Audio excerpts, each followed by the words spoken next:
الحمد لله نحمده ونستعينه ونستغفره ونؤمن به ونتوكل عليه ونعوذ بالله من شرور أنفسنا ومن سيئات أعمالنا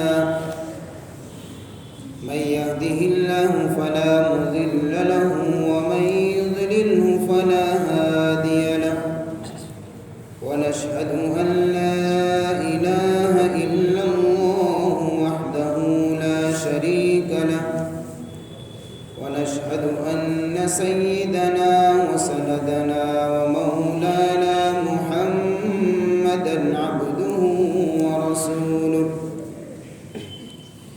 صلى الله تعالى عليه وعلى آله وأصحابه أجمعين. أما بعد فأعوذ بالله من الشيطان الرجيم. بسم الله الرحمن الرحيم. وإنها لكبيرة إلا على الخاشعين الذين يظنون أنهم ملاقو ربهم وأنهم إليه راجعون.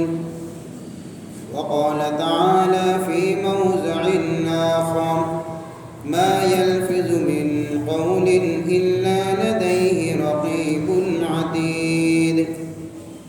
عن أبي أيوب الأنصاري رضي الله تعالى عنه قال: جاء رجل إلى النبي صلى الله عليه وسلم فقال: عظني وأوجز. فقال: إذا قمت في صلاتك فصل صلاة مودع، وإذا تكلم بكلام فاستعذر منه غدا، وأجمع الأياس مما في أيدي الناس، أو كما قال عليه الصلاة والسلام. صدق الله مولانا العظيم وصدق رسوله النبي الكريم، ونحن على ذلك لمن الشاهدين والشاكرين، والحمد لله رب العالمين.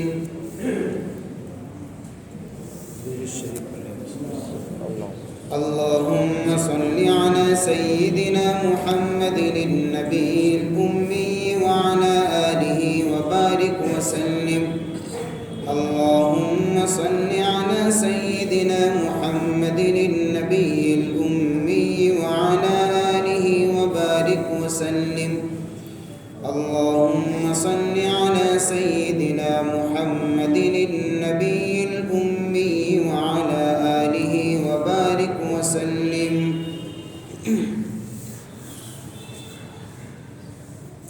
قابل قدر محترم دوستوں اور بزرگوں،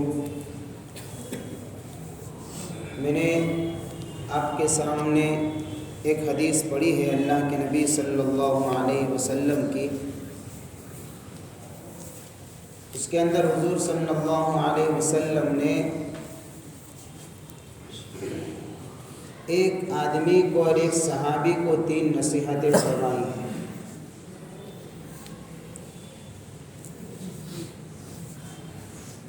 اور یہ بڑی اہم نصیحتیں ہیں جو خاص اس آدمی کے لیے نہیں بلکہ ہمارے لیے بھی ہے. ہم بھی حضور کی نصیحتوں پر عمل کرنے والے بنے. اس روایت کو جو میں نے پڑھی، یہ روایت بیان کرنے والے جو صحابی ہیں وہ حضرت ابو ایوب انصاری رضی اللہ تعالیٰ عنہ ہے، جو بڑے عجیب و غریب فضائل کے مالک تھے. جلیل القدر صحابہ میں تھے. اللہ کے نبی صلی اللہ علیہ وسلم نے جب مکہ سے مدینہ کی طرف ہجرت فرمائی تو مدینہ کے اندر موجود جو انصار صحابہ تھے وہ حضور کا کافی دنوں سے انتظار کر رہے تھے کہ کب حضور تشریف لائے. اور ہر ایک کے اوپر ایک خوشی کا اثر تھا کہ آپ علیہ الصلوۃ والسلام مدینہ میں تشریف لائیں گے، ہو سکتا ہے ہمارے مہمان بنے۔ ہر ایک تمنا کرتا تھا کہ حضور ہمارے مہمان بنے۔ جب اللہ کے نبی صلی اللہ علیہ وسلم کی مبارک آمد مدینہ کے اندر ہوئی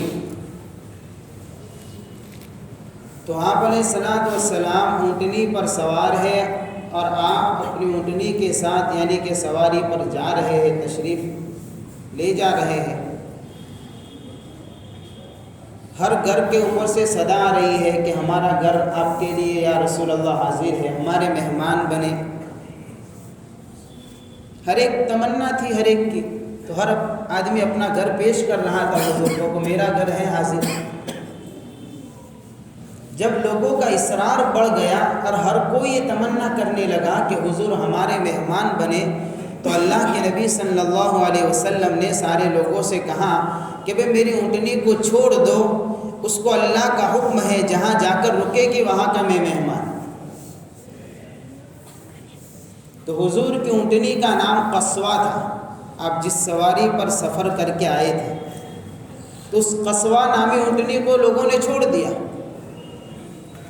اب اپنی مرضی سے چلی، اور حضرت ابو ایوب انصاری رضی اللہ تعالیٰ عنہ کا جو مکان تھا، 2 منزلہ مکان تھا، وہاں جا کر رکی۔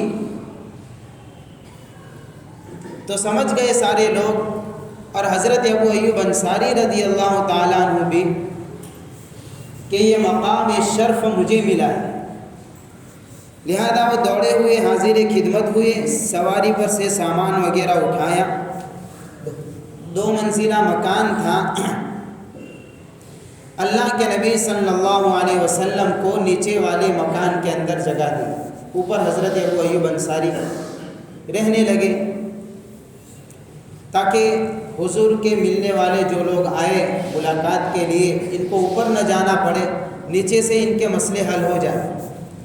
تو آسانی کے لیے حضرت ابو ایوب انصاری نے نیچے والا مکان حضور کے لیے چوائس کیا، پسند کیا، اور وہ خود اپنی فیملی کے ساتھ میں اوپر چلے گئے۔ اب مہمانی کا عجیب و غریب حق ادا کر دیا۔ میں صرف بتانا چاہتا ہوں کہ اللہ کے نبی صلی اللہ علیہ وسلم کی روایت بیان کرنے والے صحابی، یہ تو صرف ایک واقعہ بتاتا ہوں کہ کیا شرف ان کو ملا ہے، اور ان کے ذریعے سے روایت مروی ہے۔ ایک مرتبہ ایسا ہوا کہ مکان کی چھت کچھ کمزور تھی، پانی گر گیا۔ اب ظاہر سی بات ہے اگر اس پانی کو صاف نہ کیا جاتا تو ٹپک کر نیچے گرتا اور حضور صلی اللہ علیہ وسلم کو ہو سکتا ہے تکلیف ہوتی۔ تو انہوں نے اس پانی کو صاف کرنے کے لیے کپڑا نہیں تھا، اوڑھنے کا لحاف تھا، اسی سے پانی صاف کر دیا۔ اب یہ ایک ہی لحاف تھا اوڑھنے کا، باقی کوئی دوسری چیز تھی نہیں، اس لحاف سے پانی صاف کر دیا تاکہ حضور کو نیچے تکلیف نہ ہو، اور پورے لحاف کے ذریعے سے پانی کو چوس لیا۔ پھر ایک مرتبہ رات کو سوئے ہوئے تھے، یعنی بس سونے کی تیاری پر تھے کہ اچانک خیال آ گیا کہ یار یہ کیسے ہو سکتا ہے، حضور جیسے عظیم ہستی نیچے اور میں اوپر، یہ تو بے ادبی ہے، یہ تو بے ادبی ہے، یہ کیسے ہو سکتا ہے؟ رسول اللہ کا مقام اتنا عالی شان، اور ابو ایوب اوپر سوئے اور نیچے حضور ہو۔ اب یہ بات دل میں کچھ ایسی کھٹکی کہ میاں بیوی نے پوری رات گھر کے ایک کونے میں بیٹھ کر گزار دی کہ یہ نہیں ہو سکتا ہے، یہ حضور کی بے ادبی نہیں ہو سکتی ہے، جبکہ وہ اس لیے نہیں تھا، لیکن بس دل کے اندر یہ بات آ گئی کہ یہ مجھ سے گوارا نہیں ہے، لہذا پوری کی پوری رات گھر کے ایک کونے میں بیٹھ کر گزاری۔ صبح میں حضور کی خدمت میں حاضر ہوتے ہیں، اپنا مسئلہ رکھا، واقعہ سنایا، اور اس کے بعد حضور سے کہا کہ یا رسول اللہ آپ اوپر تشریف لے جائیں۔ تو اس کے بعد اللہ کے نبی صلی اللہ علیہ وسلم اوپر کے مکان میں چلے گئے اور نیچے حضرت ابو ایوب انصاری آ گئے۔ یہ شرف ان کو ملا ہے۔ قسطنطنیہ جو فتح ہوا ہے، جس غزوے کے متعلق اللہ کے نبی صلی اللہ علیہ وسلم نے بڑی بشارت سنائی تھی، بلکہ اس غزوے میں شریک ہونے والوں کے لیے جنت کا پروانہ سنایا، اس غزوے کے اندر حضرت ابو ایوب انصاری شامل تھے۔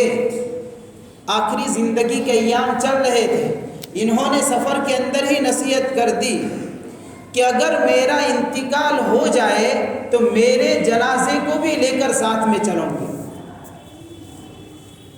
اور وہیں جا کر دفناؤں گی۔ لہذا آج بھی حضرت ابو ایوب انصاری رضی اللہ تعالیٰ عنہ کا جو مزار ہے وہی قسطنطنیہ کی دیوار کے قریب میں موجود ہے۔ یہ وہ جلیل القدر صحابی ہے، اور یہ فرماتے ہیں کہ ایک مرتبہ ایک آدمی حضور پاک صلی اللہ علیہ وسلم کی خدمت میں آیا اور اس نے حضور سے عرض کیا کہ یا رسول اللہ مجھے کچھ نصیحت کریے کہ جو نصیحت چھوٹی بھی ہو اور میرے لیے عمل کرنا آسان ہو، اس لیے کہ بڑی نصیحت ہوگی تو ہو سکتا ہے میں عمل نہ کر سکوں، میرے لیے مشکل ہو جائے، میں مختصر نصیحت چاہتا ہوں یا رسول اللہ، کچھ ارشاد فرمائے۔ صحابہ ان باتوں کو سیکھنے کے لیے حضور کی خدمت میں جایا کرتے تھے اور پوچھا کرتے تھے کہ یا رسول اللہ ہمیں نصیحت کریے، ہمیں دین کی بات بتائیے۔ یہ ان کی زندگیوں کی طلب تھی۔ آج ہمارے اندر سے طلب نکل گئی، یہ شوق نکل گیا، ہم کسی عالم سے پوچھیں گے نہیں کہ ہم کو کچھ دین کی بات بتائیے، کسی جاننے والے سے ہم پوچھتے نہیں ہیں کبھی، بلکہ طلب ختم ہو گئی، جس کی بنا پر آدمی کو دین کی فکر نہیں ہے، دنیاوی باتوں کے بارے میں چرچا کرے گا، لیکن دینی، بلکہ ہماری مسجد کے اندر درس قرآن کا حلقہ لگتا ہے، آج دین کی طلب نہیں ہے۔ 25 سے 30 آدمی بیٹھتے ہیں، جس دین کے خاطر، جس قرآن کے حاصل کرنے کے خاطر بڑی بڑی قربانیوں کے ذریعے سے اس کو زندگیوں میں لیا صحابہ نے، اور بہت طلب کے ساتھ میں لیا، لیکن آج ہماری بے طلبی کا عالم یہ ہے کہ پکی پکائی چیز ہمارے سامنے پیش کی جا رہی ہے، ہم کو کیا کرنا ہے، ہمیں صرف چند منٹ فارغ کرنی ہے، یہ بھی نہیں ہے ہمارے پاس، اتنا بھی وقت نہیں ہے کہ ہم اتنا بھی نکال سکیں، جبکہ موجودہ حالات کے اندر ان مجالس کو پابندی کے ساتھ میں لازم پکڑنا ہمارے ایمان کے بچاؤ کا ذریعہ ہے۔ اب حالات اتنے نازک ہو چکے کہ مسلمان ہے اور اپنے دین کے اوپر شک کے ساتھ میں چلتا ہے،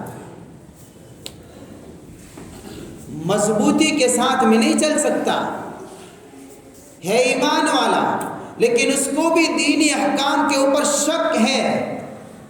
ہزاروں ایسے اللہ کے بندے نظر آئیں گے، ہے مسلمان لیکن اب اس کا بھی ایمان ڈگمگا رہا ہے، کیونکہ حالات نازک ہیں۔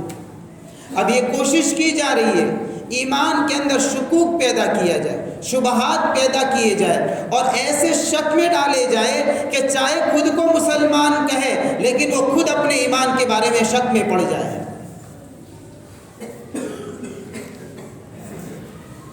یہ مجلسوں کے لگانے کا مقصد یہ ہے کہ جو حالات کی وجہ سے جو دلوں میں شکوک پیدا ہو رہی ہے، قرآن کے پیغام کو سن کر ہمارے دل کے اندر سے ان شکوک کو نکالے، ایمان کو بچائے۔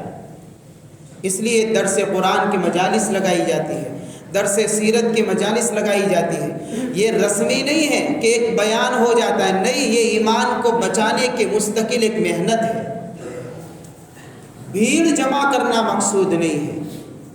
جو آدمی اپنے ایمان کے اوپر شرح صدر چاہے، جو آدمی اپنے دین کے اوپر پختگی چاہیے، اور جس کو یہ اطمینان چاہے، جو چاہتا ہو کہ مجھے یہ اطمینان مل جائے کہ بلا شک و شبہ میں جس راستے پر جا رہا ہوں وہ راستہ یقینی ہے اور حق ہے، اور میں کامیابی کے راستے پر جا رہا ہوں، ڈنکی کی چوٹ سمجھ سکے، اس کے لیے لازم ہے کہ اللہ کے قرآن کے پیغام کو سنے۔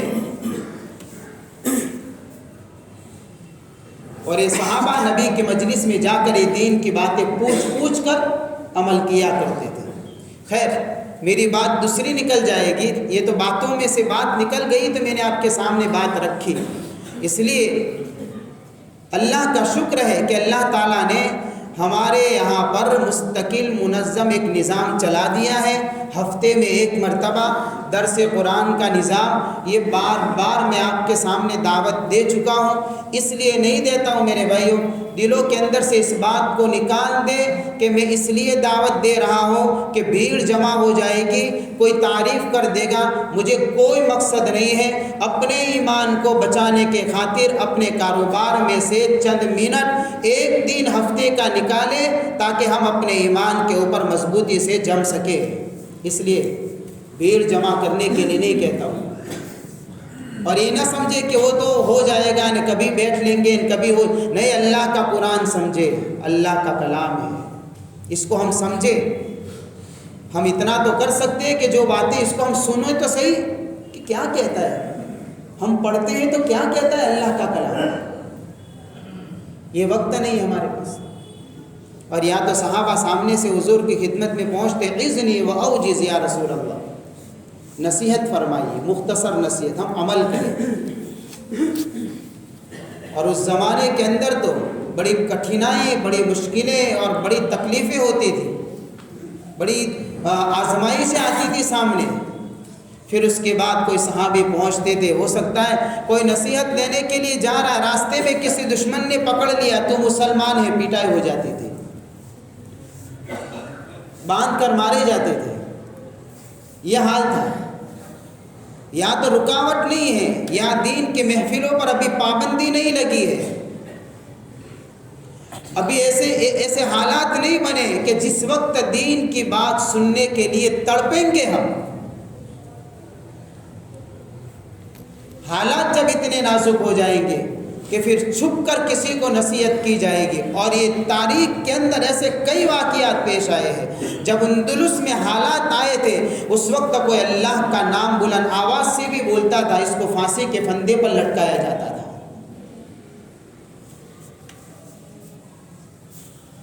باطل اپنی محنت کے اندر بڑی طاقت لگا رہا ہوں، اور حق والے اپنی محنت کے متعلق سو چکے ہوں، یہ ہماری بے طلبی کی علامت میں۔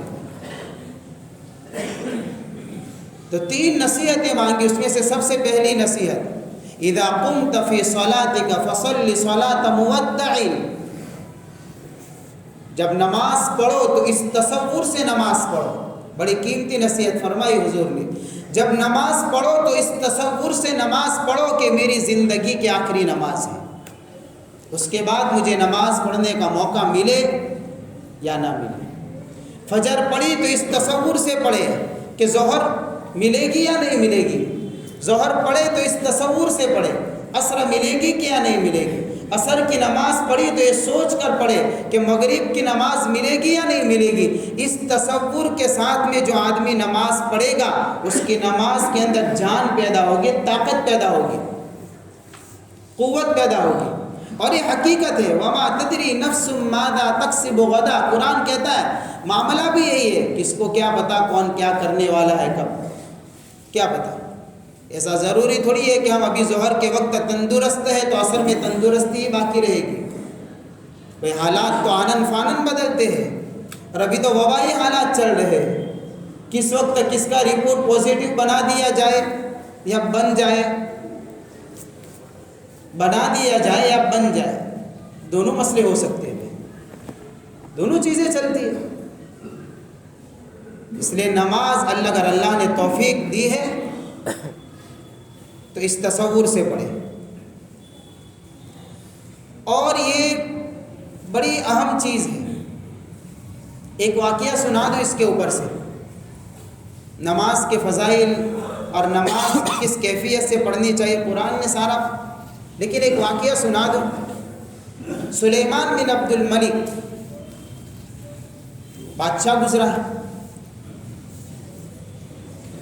ابو حازم رحمۃ اللہ علیہ بڑے تابعین گزرے، ایک مرتبہ بادشاہ کی یعنی سلیمان بن عبد الملک کی ملاقات ہو جاتی ہے ابو حازم سے، تو بادشاہ نے پوچھا کہ حضرت کیا مسئلہ ہے کہ موت سے ڈر لگتا ہے اور مرنے کا جی نہیں چاہتا؟ تو ابو حازم رحمۃ اللہ علیہ نے، اس کے بہت لمبا مکالمہ ہے، میں چند باتیں بتاؤں گا اس میں سے۔ ابو حازم رحمۃ اللہ علیہ نے سلیمان بن عبد الملک سے کہا کہ بھائی تو نے تو دنیا آباد کر رکھی ہے، آخرت ویران کر دی ہے، اور یہ انسان کی فطرت اور نیچر کے اندر یہ چیز ہے کہ وہ آبادی کو چھوڑ کر ویرانے میں جانا پسند نہیں کرتا، اس لیے تمہارا دل وہاں مرنے سے گھبراتا ہے۔ نصیحت ہو رہی ہے کس کو؟ بادشاہ کو، دو ٹوک الفاظ میں، یہ نہیں کہ بادشاہ سلامت مرنے کی بات کروں گا مجھے مار دے گا، تو نصیحت لینے کے لیے آیا ہے۔ پھر پوچھا رب کے دربار میں ہم کس حال میں ہوں گے کہ تیری زندگی کو قرآن پر پیش کر قرآن بتائے گا تو کس میں ہوگا؟ ان الابرار لفی نعیم وان الفجار لفی جحیم، قرآن کہتا ہے جو نیک لوگ ہوں گے وہ نعمتوں میں ہوں گے، اور جو فاجر اور فاسق لوگ ہوں گے، فاسق لوگ ہوں گے اور اللہ کے نافرمان لوگ ہوں گے وہ اللہ کی پکڑ یعنی دوزخ میں ہوں گے۔ اب تو دیکھ لے تو کس میں جائے گا؟ سلیمان نے پوچھا اللہ کی رحمت لینی ہے کہاں ملے گی؟ تو کہتے اس کو بھی قرآن سے پوچھ، ان رحمت اللہ قریب من المحسنین، جو نیک کام کرتے ہیں جن کی زندگیاں نیکیوں سے بھری پڑی ہوتی ہے ان کے اوپر اللہ کی رحمتیں برسا کرتی ہے، وہاں جا تو ملے گی، رب کی رحمت وہاں ملتی ہے۔ پھر پوچھا کہ حضرت آپ نماز کیسے پڑھتے ہیں؟ بس اسی جملے کو سنانے کے لیے میں نے 3 باتیں سنائی۔ آپ نماز کیسے پڑھتے ہیں؟ سلیمان بن عبد الملک نے پوچھا ابو حازم رحمۃ اللہ علیہ سے کہ آپ نماز کیسے پڑھتے ہیں؟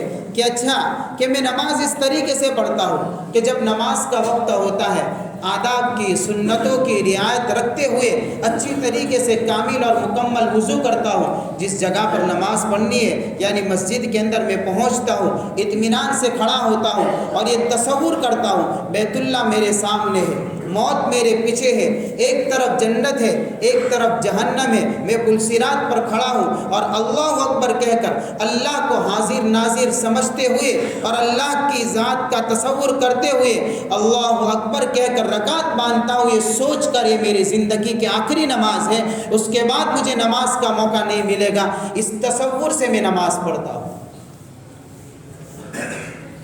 ایک طرف جنت ہے ایک طرف جہنم ہے، پیچھے موت کا فرشتہ ہے، میں کھڑا ہوں پلسرات پر اور یہ آخری نماز ہے۔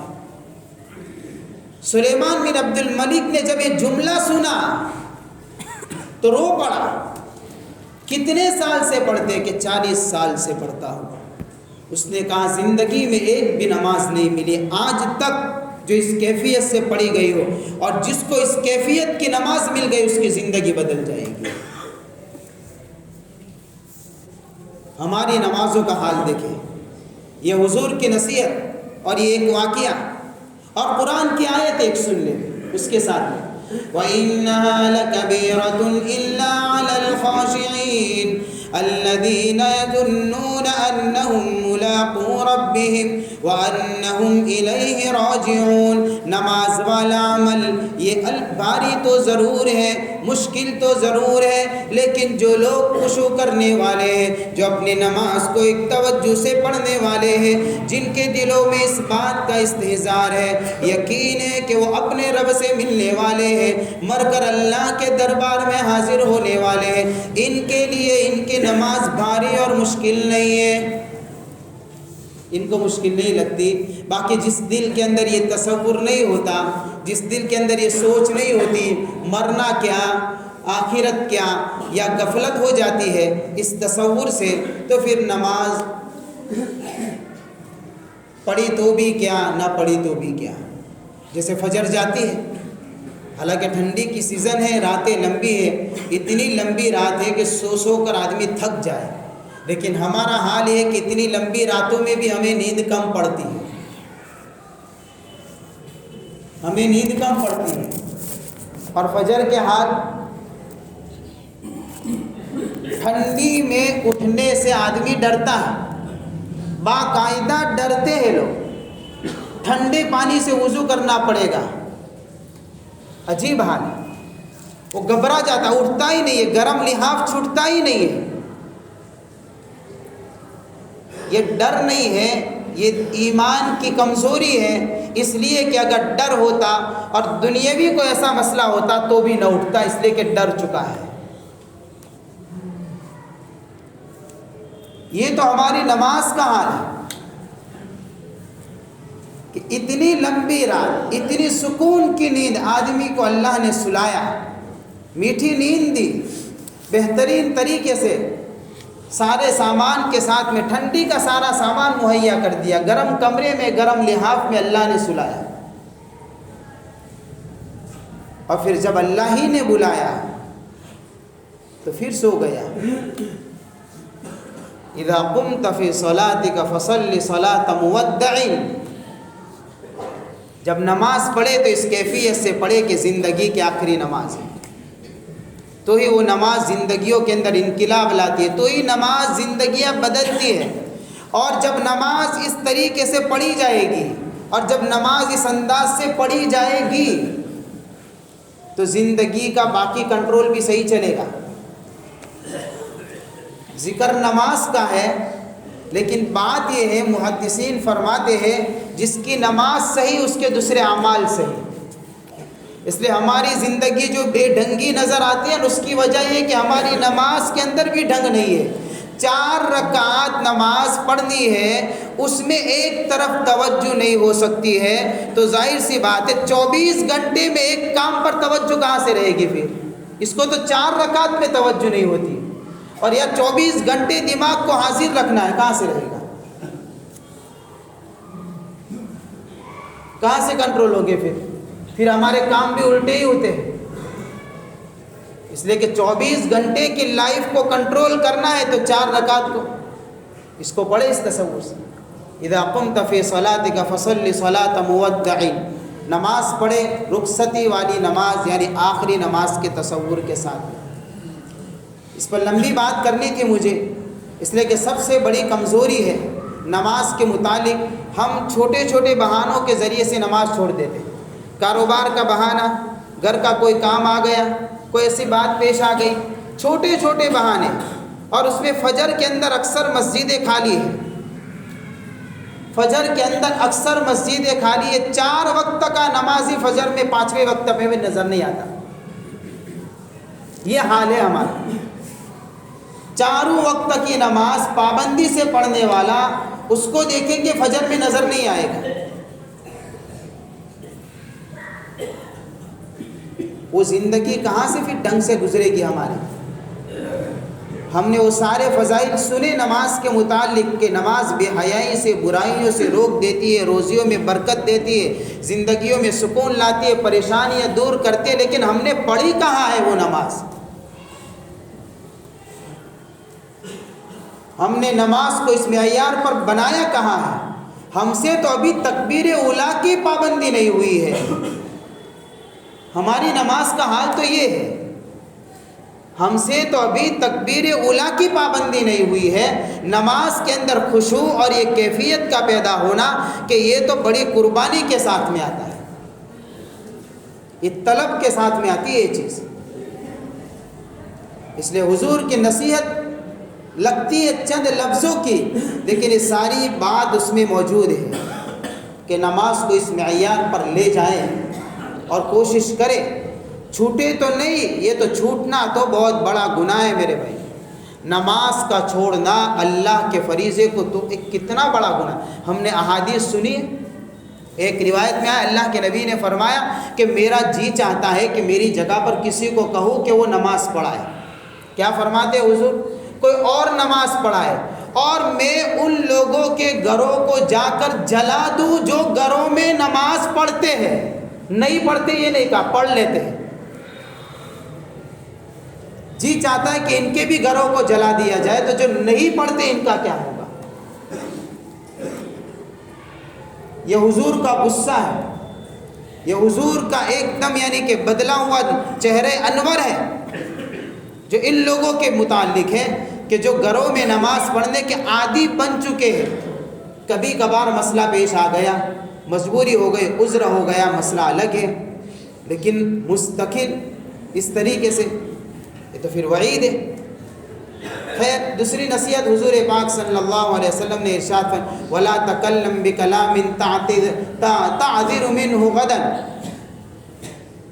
کبھی ایسی بات نہ بولے کہ بولنے کے بعد پچھتاوا ہوئے کہ یار میں نے غلط بول دیا۔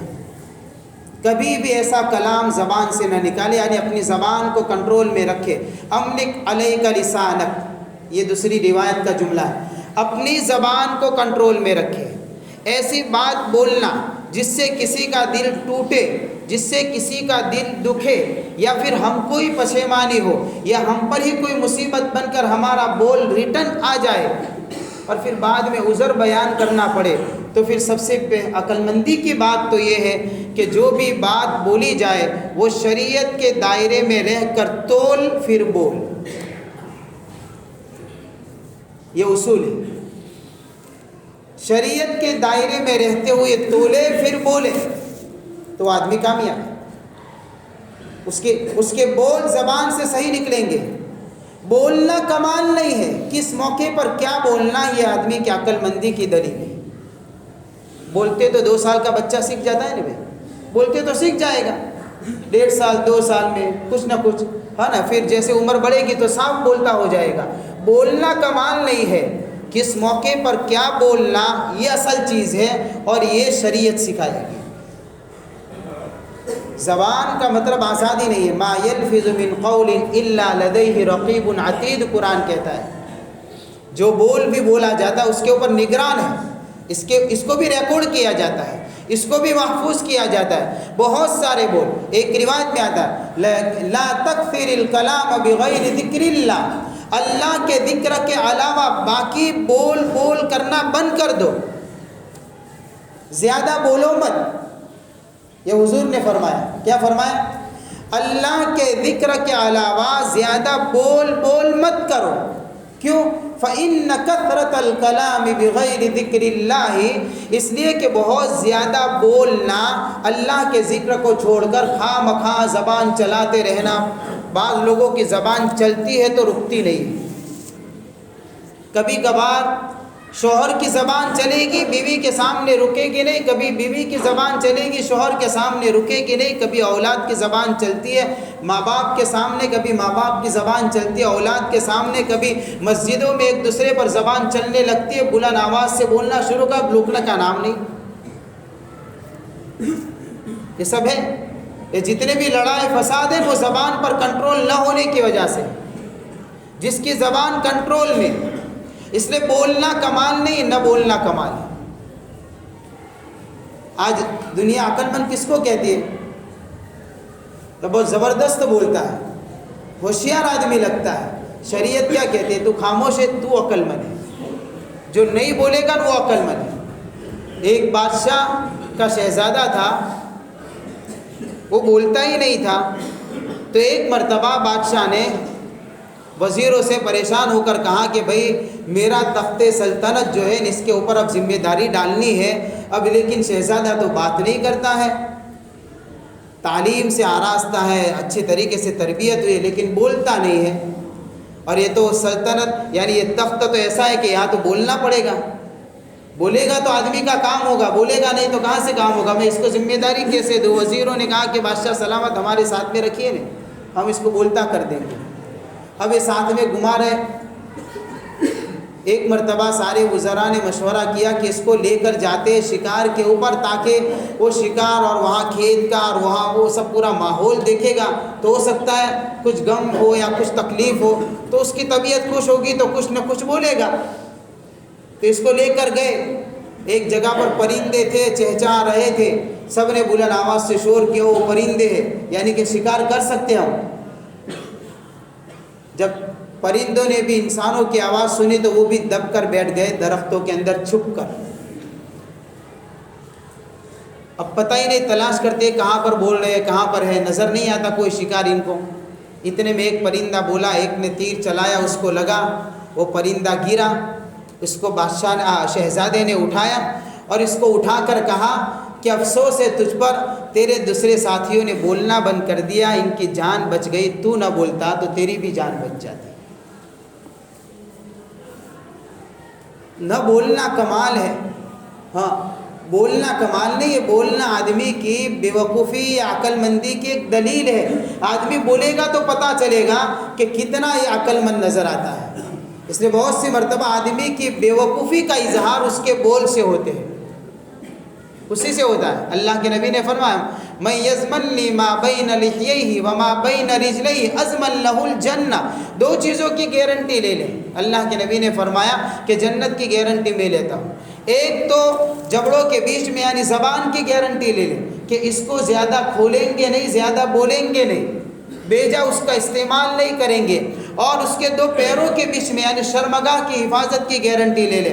اللہ کے نبی نے فرمایا جو ان دو چیزوں کی حفاظت کرے گا جنت لینی ہے, محمد الرسول اللہ کی خدمت میں آ جانا.